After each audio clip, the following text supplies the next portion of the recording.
I want to turn it over to Congressman Bob Good and really the debt ceiling debate here that is taking place in Washington, D.C. Right now, the House Rules Committee, not to get too much into the nuance here, but it's sort of taken up the thing. Of course, there was a deal that was struck between President Biden and the House Speaker Kevin McCarthy, but not a lot of conservatives appear to like this thing, and not a lot of Democrats on the progressive side appear to like it either. And one congressman who we're expecting not to vote for it is Congressman Bob Good, joins us live here on the Hill. Congressman, thanks for being here. It seems like there's a fairly palpable anger among conservatives for this bill, and you're one of them. Can you explain why you're not supporting what the House Speaker negotiated?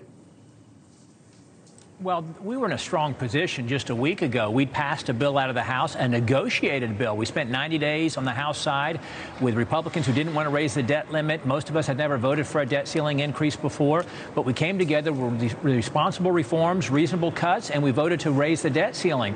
And we were in a strong position, the House being the only party that had taken action. The Senate was on the sidelines. The White House was on the sidelines. We had 45 senators pledging support for the House bill. Somehow, for some reason, we forfeited all of that last week. Over the weekend, we surrendered, and we've essentially adopted the Democrat position as the basis of the bill. The Democrats, as you know, wanted back in January, February. They said, hey, no conditions to raising the debt limit. Just give us a so-called clean debt ceiling increase. And that's what we've done. The bill is essentially keeping spending flat.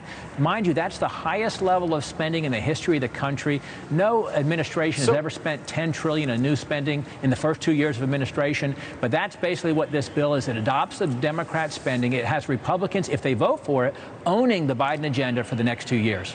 So let me ask you, Congressman, Kevin McCarthy, the House Speaker, should he keep his job as House Speaker?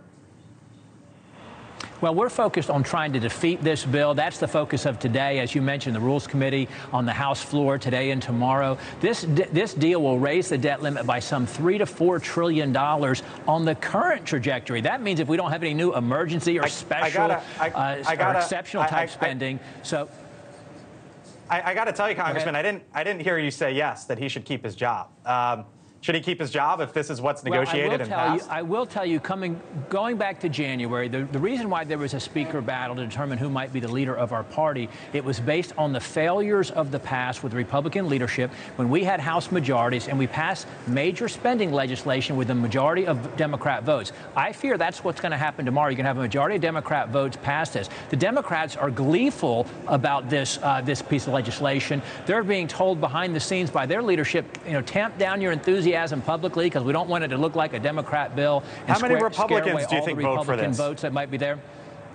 I don't know. I certainly hope it's a minority. I hope that all Republicans will really dive into it, realize what's in it. They'll hear from their constituents. There's nothing that puts us on a better path fiscally. It helps ensure that we will have a future default because we're continuing to increase our debt, diminish our ability to meet our obligations. It is a bad deal for the country. It's a bad deal for us fiscally. No Republican should support it. Congressman, just real quick, you spent nearly 2 decades at Citi. You've got an MBA. You know a thing or two about finance. Would you be endorsing a default if you actually thought that that was a possibility? Because you know the consequences here. Well, there's no default. That's a silly, scary narrative. It only takes $70 billion a month to pay the interest on the nation's debt, which, of course, that's a true default. When you can't pay your interest on your debt, you can't meet your obligation. We've got about $400 billion a month coming into the Treasury. Problem is we're spending $500 billion a month, and this deal continues that trajectory, doesn't do anything to address it, causes our debt to go up maybe 10% over the next 2 years. So is Janet Yellen wrong, the Treasury Secretary? Well, we tried to get answers from her. I authored a letter with some of my colleagues to her back on March 1, asking her, when are you going to exhaust extraordinary measures? When are we really going to reach the debt limit? What is your plan to make sure we don't have a default? Because we would only have a default if we chose to. And how are you going to prioritize payments if we don't get the debt ceiling lifted in time for us to run out of the ability to fund this government with the borrowing that we're not able to do? So, no, there's not going to be some kind of catastrophic default if we don't pass this bill. It just would complicate things, make it problematic that we can't continue to borrow and spend $100 billion a month. Thanks for watching. Go to newsnationnow.com to find NewsNation on your television provider. And don't forget to subscribe. Click the red button to get more of NewsNation's fact-driven, unbiased coverage.